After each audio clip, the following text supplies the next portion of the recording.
What is going on, guys? Your boy Guns here, and today we have some solid testing that we did for you guys. We ran several testings. I will link that live stream to this video if you're interested in seeing it step by step through, each of the duels that we did, all the different changes that we did. Big shout out to Jason and Beastie, two Krakens.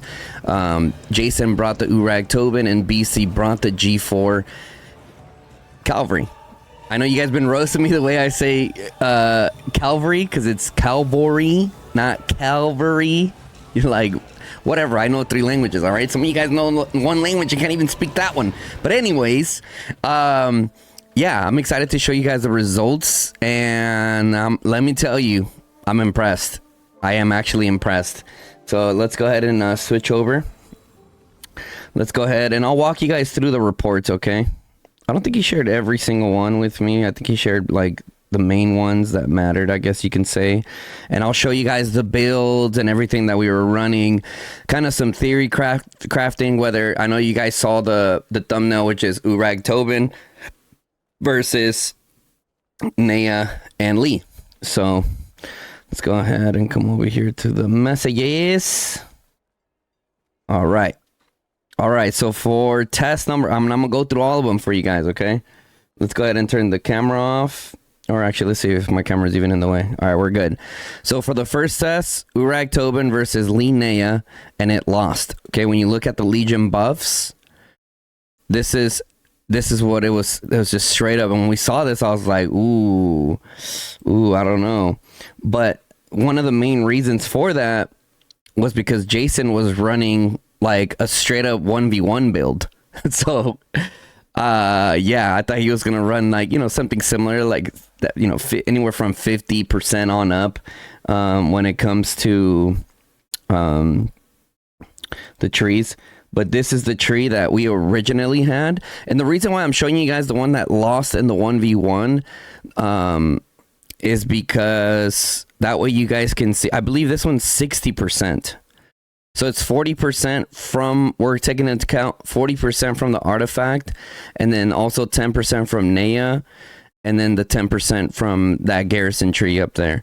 So this one didn't do so hot. I mean, it was at 60%. So we're like, okay, let's change it up. Then we changed up the tree, and look at that. Lee won, and I'll show you guys the statistics, the data, right? So 81.6k to 79.8k. So one of the things that you can notice already is that the new heroes are just doing crazy skill damage. The new heroes are doing crazy skill damage. Let me go ahead and show you guys the build that we were running for that one. This is the one ultimately that we ended up deciding that was okay. Like we like this one. I'll show you guys the screenshot. This is the build of the one that I will be running as well. This is the one that I will be running as well. I think for me though, I'm gonna end up changing from the top side. So instead of Thirst for Blood, we're gonna go Caged Animal if we're gonna go with the brawling build. So I'm gonna have it set up to where Lee, if I end up going Lee, right? So I'm kind of theory crafting with you guys, then we'll make it like a straight up brawl build. So this one is set for 54% March speed, taking it into account that Lunaris with the 40%. However, I have been hearing that it's kind of glitched, that the haste is not really working. So if there's any devs watching this, maybe you guys can pass that up, that the Lunaris March speed is not necessarily, that the haste is not working properly when you go camouflage. So that might change up some things, a lot of the builds, but the only thing that really changes is, the different points that you put into the speed. So, but I mean, we have some alternatives as well, right? So this is the one that was doing really well. All right, go ahead and move over. You can see here, when you look at the Legion buffs, we had no pets, nothing. This is straight max against max, right? So let's go move over test 3. Same thing again. You can just see 21 to 32k, absolutely stomped it, right? No pets, no artifacts. So the new Calvary looking really solid. Right, looking really solid. Look at literally almost double the skill damage. All right, move down to this one. We started adding some extra stuff. Okay, this one was, oh no, this was just straight up just for consistency. So you can see out in the field with no artifacts, no pets, the G4 cavalry have the advantage. And then I think this one was a mistake. Yeah, this one he ran a artifact on accident there. I bet you I pulled that up and you guys were probably like, whoa. So this one was the Wolfhowl Horn versus the Lunaris. Okay, Wolfhowl Horn versus the Lunaris. So we added an extra thing there with the Wolfhowl Horn and the Lunaris. When we look at the artifact skill damage, look at that Wolfhowl Horn. Exemplard. Now, I wish that we had a normal Wolfhowl Horn, but ultimately, at the end of the day, when I make these videos, I want to show you guys what is the best. So, but for comparison purposes, I wish we did have a normal one. Maybe you guys can let me know in the comment section below how a normal awaken. When I say normal, I mean there's nothing normal about having a max artifact. That just screams whale, right? But anyways, you can just see that the exemplar Wolfhowl Horn is just insane, man. Insane. And it ended up making the difference between them. Now, if they were both the same, you can probably argue that the new heroes would have still won, right? But that's not the case. So let's go ahead. We're still going down. That was that one. Come over to this one here. 22 to 30 now. I think we added, nope, same thing. Wolfhowl Horn versus the Lunaris. Exemplard, of course. So that was a pretty big difference there. It's just the one that I just did. Oh no, okay. So we added pets. So Jason has the Moon Bear, and then Beastie has a 3-starred panda over there. I think we ended up trying the Auric Warhound as well. However, his Auric Warhound is not completely set up, but you can see the Poe the Panda. We look at the data. All right.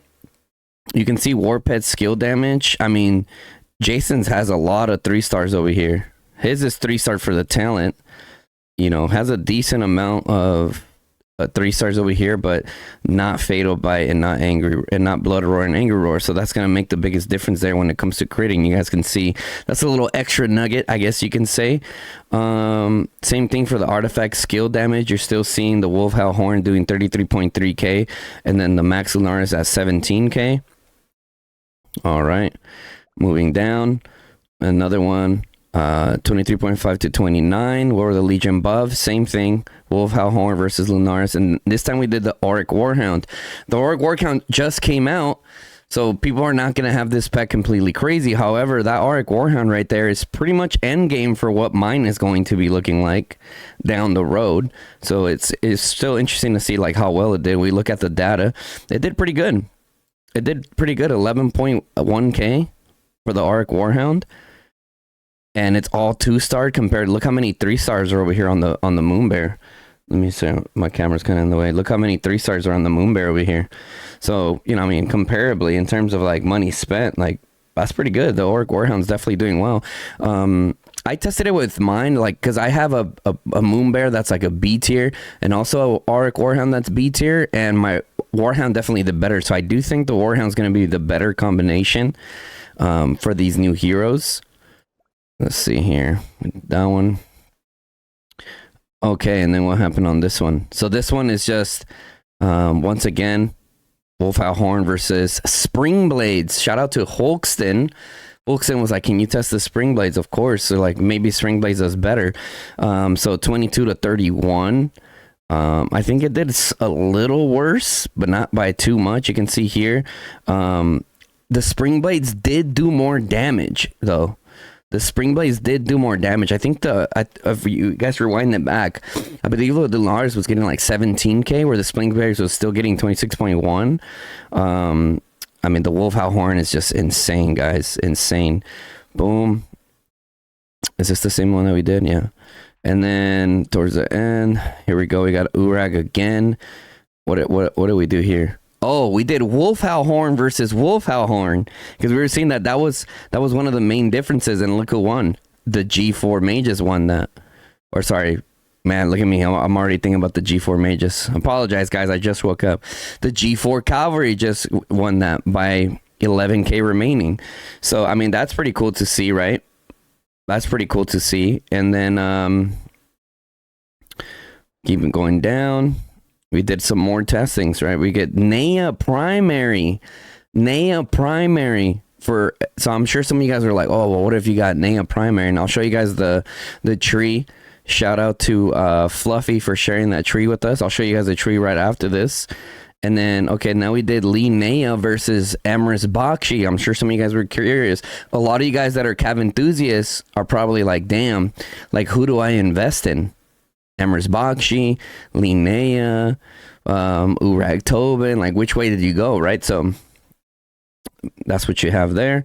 And then the final one, we did Bakshi primary. It did a little bit better. I think it did a little bit better. 79, yeah. So Bakshi primary did a little bit better with the skills tree. So, all right, let me go show you guys the build that for Neya, because I'm sure you guys want to see that. Boom. Boom. This is the build that he has. And he has Neya. Fluffy has Neya Lee. All right. With his golden rock. And he has it like this. That's what he has it as right now. So I'll kind of go over his setup as well. This is what Fluffy is running. He did get like 100 million plus merits. This is what he's running. He's switching his Lunaris over to Ferrando Magro, which is pretty interesting to see, right? Pretty interesting to see. I see what he's cooking. I definitely see what he's cooking. What else we got? Okay, so final consensus. Because I'm in a spot where I got to make a decision what I'm going to do. So, for me personally, as of right now, as of recording this video, I will not be going for Lee. Why? Because I do still think Urag Tobin are going to be the better March. Now, listen, this is just what I think based off the testings that I've been seeing. Also talking with a lot of the top cavalry players in the game. The reason for that is because when you see Lee and Urag Tobin 1v1, it's pretty close, right? It's pretty close. Lee and Neya end up winning, but now you put in the Wolfhound Horn, and now with the Wolfhound Horn, just with the Wolfhound Horn no pet, the G4 Cavs are still winning by a little bit. But what do Urag Tobin have that the G4 Cavs don't?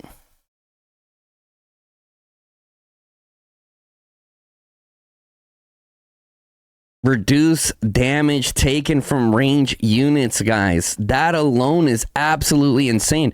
So Urag Tobin are going to be tankier, and because people know Neya Lee are going to hit like a tank, especially the HP bypass, they're going to be target number one in these cav duels. They will be the first ones to go, and then followed up by the Urag Tobin. So based off our testing in that, I do still think Urag Tobin with the Wolfhound Horn Exemplar will be the way to go.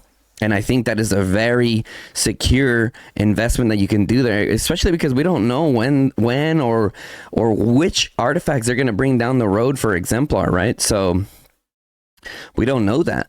We have to remain patient and see what we're going to do there. So that's why, for me personally, if the G4 infantry, this is all a little extra nugget for you guys, right? But if the G4 infantry aren't tanky and have a bunch of counterattack, I will not be going for them. I will stick to Tobin, and I'll have Urag Tobin, both 6-starred, with an Exemplar Wolfhound Horn.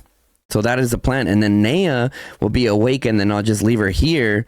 Obviously, I would have to throw in the right here.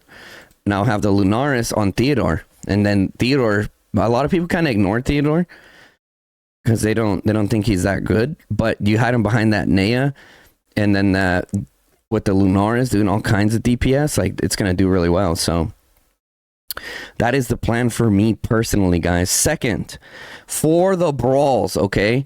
There is a big difference when it comes to players that just run around and are ratty and don't just yeet their cavalry in to die. They kind of run around and look for targets of opportunity, which is how I need to play a little bit more. I definitely can't afford to just yeet cavalry in, especially T5s.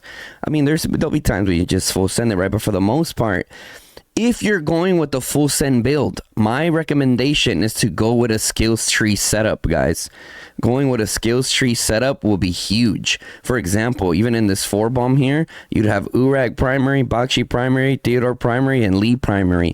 All 4 cavalry with the skills tree just absolutely going ham. Now, if you're going more for a speed build, then you got to do what you got to do to move them around to make sure that they're speed synced and really fast to kind of get in and out of situations. So that's going to be my recommendation for you guys. As far as the pet, I do think the Urag Warhound looks very promising.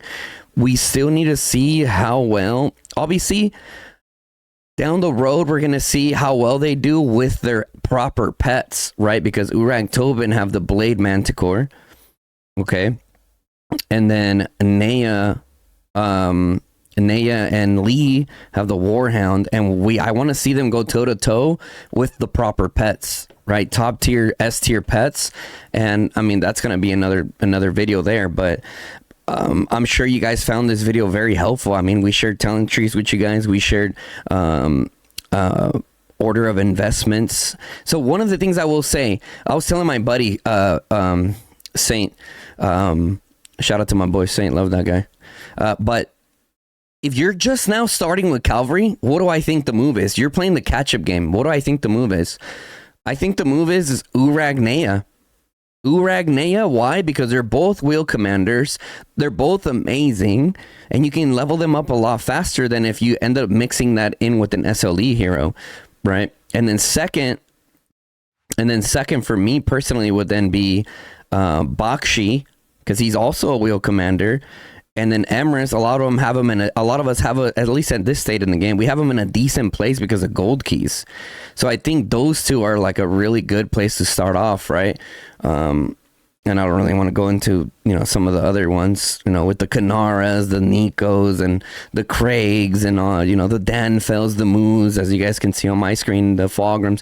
There's a lot of other things you can do, right? But initially, that's what I would say. So anyways, guys, I hope that you guys found this video very useful. I had a lot of fun testing the new Cavalry. You guys came into the stream. Here soon we should start having some more fights with the YSS Alliance. So I'm hoping to start some streams up there for you guys. We're going to continue doing more testing and looking at these heroes and whatnot. But yeah, that's going to be it for this video, guys. If you guys enjoyed it and found it very useful, very useful, let me know what you guys think, okay? If you liked it, drop a like on the video, guys. It definitely helps us out a ton. Also, if you're not subscribed to the channel, hit that sub button, turn on the bell notification, lets you guys know when I go live or drop a new video, guys. We just hit 6,000 subscribers. Let's go. Appreciate you guys. I'll catch you guys on the next one. It's your boy Guns, and I'm out. Peace, y'all.